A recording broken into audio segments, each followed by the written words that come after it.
Hello, and welcome. Hey, yes, welcome. You're not gonna interact? You don't wanna say hi? You wanna introduce this one? We'll talk about sorcerers. She's more of a warlock main. That's okay. Today we're going to be talking about sorcerers, an absolutely fascinating spellcasting class, and I'm going to try and illustrate. Excuse you. I'm going to try and illustrate a t-shirt design that will embody the sorcerer while I talk about what they are, what they like to be, what they like to play, how to use them. And by the end of this video, that t-shirt design will be on my website, ready to be purchased by any sorcerer players, or anyone who's convinced to play a sorcerer after this video, maybe including you, Myrtle. You want to be a sorcerer? Want to give it a go? Anyway, let's get started. So, let's talk sorcerers. What are they, and how are they different from the other spellcasting classes? Because on the face of them, they seem very, very, very much like wizards. And in fact, in my wizard video, it's hard to talk about wizards without also talking about sorcerers and how they are different from one another. In that video, I mentioned that sorcerers are kind of what I'd recommend for first-time players of D&D who are looking to play a wizard, because they're sort of like a simpler version of a wizard mechanically. And that's not entirely true, but I still would recommend that players who have never played a spellcasting class or are new to D&D, if they're interested in playing a spellcaster, should probably start with the sorcerer. And that's mostly because they operate fairly similarly to how you expect they might. They're a straight spellcasting class. Whether you choose to go for sort of close range spells or long range spells, they have an absolute ton of variety, loads of spell slots, and they also have a sort of inbuilt ability to manipulate their spells through what are called sorcery points to counteract many of the foibles and early game hiccups that a lot of players tend to make when they first start being a spellcaster. I know, for example, my first character that I got really excited about. I played several characters in my lifetime, the first of which, when I was very young, was a ranger, because I wanted a wolf as a pet.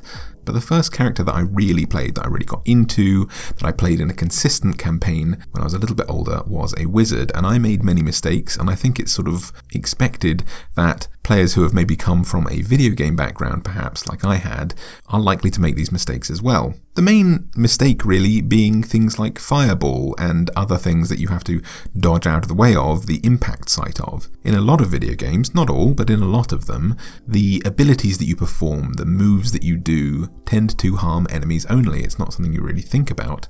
But spells and various other attacks and offensive abilities in D&D make no such distinction. They target creatures within a certain zone, which includes your allies, something which I learned to my detriment when I tried to save some of my friends from an Ettercap encounter. I hoped to burn away all of their webs, which I did very successfully, and also burned away all of the Ettercaps, and also nearly killed all of my allies. With a wizard, that's just something you can expect. You are likely to do that sort of thing.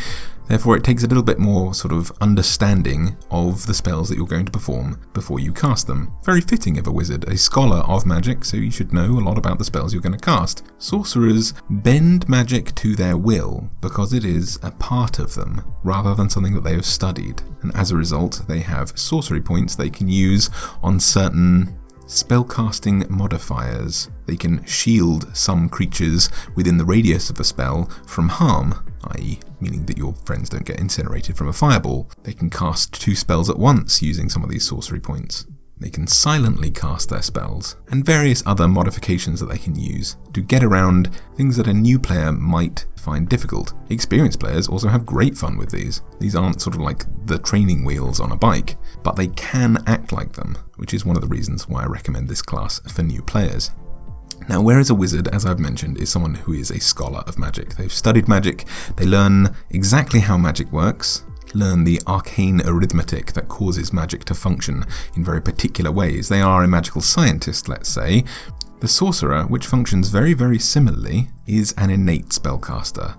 They are beings who are perhaps touched by alternate planes of reality. Perhaps their bloodline at some point has been intermingled with creatures from other dimensions or realities, or particularly powerful creatures in general.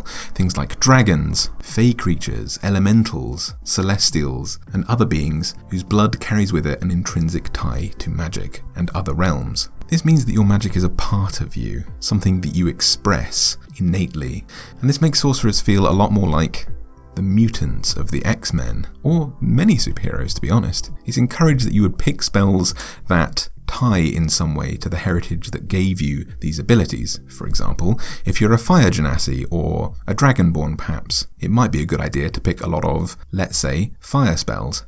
And it's worth thinking of your spells as your sort of superhero powers, as it were, rather than intricate spells that you are tapping into.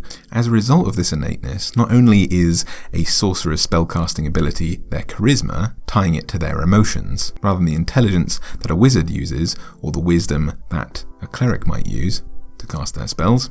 These are powers that flare when you feel a certain way. Your rage might incinerate someone nearby, or your tranquility might heal or enhance the powers of your allies.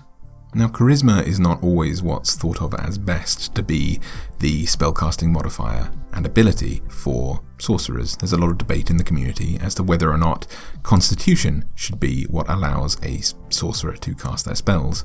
Because charisma, as well as being the stat which relates to emotional well-being, emotional intensity, and so on, it also relates to charm and a general sort of presence and aura. It's used for intimidation and persuasion, which means that sorcerers who could be bookish, shy, and reserved, if they want to be very powerful spellcasters, need to put a lot of points into this stat, which means that if you're playing a character who's very shy and reserved, they might end up being incredibly good at intimidating or charming people, which is perhaps not what people want to do with their characters. They might want to, but having it tied to this sort of sense of presence isn't for everybody, and therefore the sort of optional rule, unofficial optional rule, is to allow sorcerers to use their constitution, meaning their literal bodies, it's their blood that is filled with magic, to cast their spells. I've never personally used this, but I definitely get the concept, because like I say, this magic that you're tied to is literally a part of you. And as a result, it might be worth, and certainly I encourage my players to do this too, to have your sorcerer's origin, your connection to magic, in some way physically display on your person. And that can be as little as the wild magic sorcerer having their hair change to a random colour whenever they cast spells, or change in general based on their mood. To have the sorcerer with a draconic origin of some description having the odd scale or maybe horns on a player species that usually wouldn't. Perhaps your eyes simply glow when you cast a spell, but it could very easily change colour. Think of Loki in the Marvel Universe. His frost giant heritage means that whenever he uses frost magic, his skin turns entirely blue, his eyes red, and so on. Perhaps this is something that happens to your character. It's worth adding that additional level of flavour to your character if they are literally expressing magic through their body. Now, unlike wizards who have probably spent their entire lifetimes mastering magic enough even to just be a level 1 character, resulting in this sort of trope that wizards are usually old witches or old men like Gandalf, sorcerers being born with their powers means that while they may not have utter mastery of it at an early age, being a level 1 character, for them, could start at any age. They could, like the mutants of the X-Men, as I've mentioned before, gain their powers in their teens. Much to the infuriation of the wizard who has dedicated their entire life to magical study, you could perform similar magic before you've even reached adulthood. And that's something I really wanted to carry over into this design. This was one of the hardest things for me to draw, a sort of representation of what a sorcerer is, because there are so many varying options. It's basically you are tied to possibly something in the monster manual, or another plane, or perhaps your parents were just really, really powerful wizards and you have this kind of magic in your blood somehow. Certain creatures are natural spellcasters, like elves, having a tie to the Fae, being sylvan creatures, dragonborn, and certainly genasi, things of that nature. So how do you depict the sort of wide variety of what a sorcerer is, and how do I make it different from what I drew for the wizard t-shirt? Now, I obviously drew the spellbook for a wizard. It's a huge part of their spellcasting ability. It's their knowledge, it's their lore. And sorcerers have fewer spells because their powers are their powers. They're not things that they learn, they are things that they manifest. So I wanted to show this intrinsicness to a sorcerer's spellcasting. And to that end, in the very center here, I drew a heart. Because it's often referred to as magical blood, this is a part of you, your genetics as it were, depending on if we use genetics in D&D. And stemming from them, I drew a kind of magical circle, like a spellcasting circle, the kind that a wizard might cast in a ritual, but is perhaps just an innate part of you. Following that, I chose to look at each of the types of energy damage that exist in D&D, which were radiant and necrotic, psychic and force, thunder and lightning, poison and acid, fire and ice. And I placed them in various places around this sort of magic sigil that I was drawing and tried to put them in their opposites or sort of similar categories. So a bit like the many planes of D&D, I decided to put radiant damage at the very top, or a symbol representing it, with necrotic at the opposite, with force and psychic being just beneath them, in some way tied together. I had thunder and lightning on opposite ends of this circle to try and differentiate them a little bit, with acid and poison being on opposite sides as well, and so on. I tried to show this magic circle melding and morphing organically as a sorcerer's spells might originate. They aren't performing rituals, they are manifesting magic. So no magical sigils and rituals would probably be visible when they cast a spell. They would just, lift their hand to the sky and magic missiles would appear around them.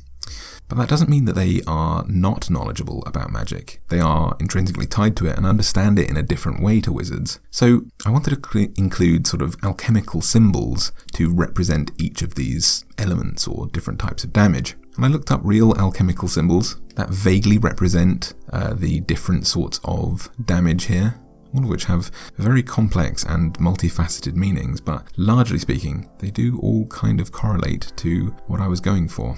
I think all in all, this does sort of speak to the nature of what it is to be a sorcerer. These magical sigils are a part of you, perhaps, maybe consciously known to you, but also maybe not. And they all awaken within you when your magic first manifests at whatever age that seems appropriate to your character. But they may not be something that you've necessarily studied, and they're not something that you draw in the air when you cast a spell as a wizard might. They're not something that you note down in a spell book, unless you choose to take the path of the wizard and understand your magic more fully. So I'm pleased with this one, and I think it made a really good differentiation between that and the wizard, and hopefully embodies the power in the hearts of all sorcerers.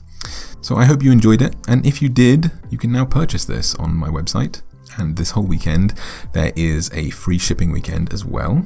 So hopefully, if you act now, then this t-shirt will be a little bit more affordable as well.